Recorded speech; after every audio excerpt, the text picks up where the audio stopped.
Ailleurs dans le monde, la situation est tout aussi problématique. J'ai photographié l'Algérie vue du ciel, j'ai découvert un endroit d'une rare beauté, El Oued, la ville aux 1000 coupoles. Au cœur du Sahara, à 700 km au sud-est d'Alger, la nature est hostile et toute vie paraît impossible. Pourtant, l'homme a pu s'installer et y vivre depuis des centaines d'années. Car à quelques mètres sous le sable se cachent d'immenses nappes phréatiques, donnant naissance à des oasis.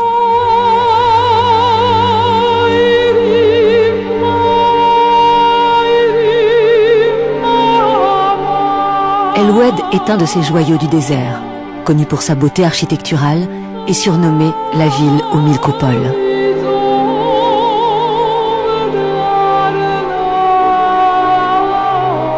Mais depuis 20 ans, l'explosion démographique d'El Oued a entraîné un dérèglement majeur des conditions sanitaires.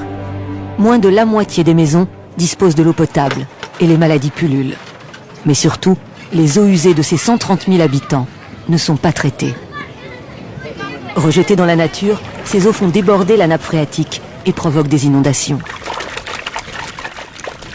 Pour trouver une solution au problème d'eau qui menace la survie de la région, les autorités algériennes ont lancé un projet pharaonique, estimé à 250 millions d'euros. Une gigantesque usine d'épuration. Mais après plus de 6 mois de travaux, le chantier est au point mort. La population d'El Oued utilise beaucoup d'eau. Voilà les eaux usées qui s'infiltrent dans la nappe phréatique. Alors on peut dire que la nappe phréatique dans cette région est complètement polluée. Petit à petit, la pollution d'El Oued ronge les palmeraies et les oasis situées autour de la ville. Ces mares d'eau polluée ont noyé plus d'1 million de palmiers en 20 ans. Une catastrophe écologique et économique pour les petits agriculteurs qui, depuis des siècles, avaient réussi à cultiver dans le désert.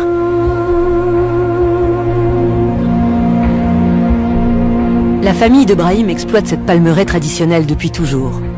Elle y cultive des dattes et élève des chèvres en employant toujours la même méthode d'irrigation. Cette exploitation est l'une des dernières qui réussit à perpétuer la tradition. Mais comme partout dans la région, cette eau qui paraît si claire est extrêmement polluée.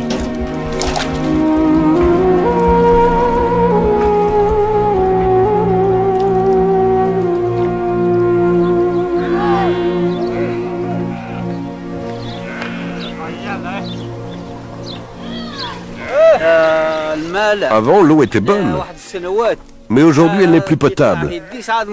Elle devient vaseuse et fait pourrir les palmiers. C'est un véritable poison. Ma famille ne peut plus la consommer et on ne peut même plus la donner à boire aux animaux.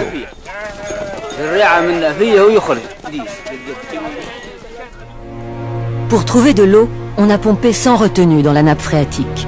Mais les sols sont imperméables, aussi l'eau stagne en surface et noie les palmeraies. Elle avait plus de 80 ans, ma palmeraie.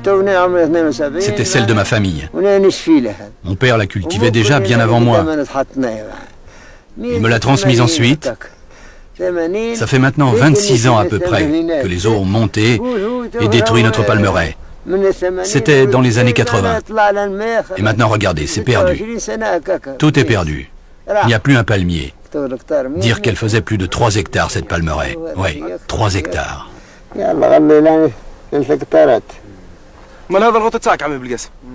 Aujourd'hui, le vieil agriculteur reçoit Dia, un spécialiste de l'environnement. Le constat est édifiant.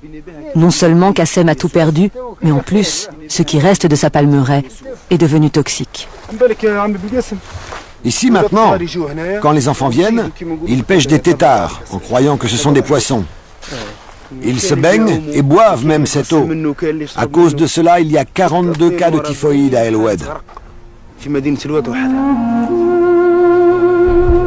La prise de conscience du problème doit maintenant laisser place aux actes. Restent les pompages de plus en plus intensifs. Ils menacent l'existence même des nappes phréatiques de cette partie du Sahara et la population d'El Oued avec. On estime qu'il faudrait 70 000 ans pour que les nappes retrouvent leur niveau initial.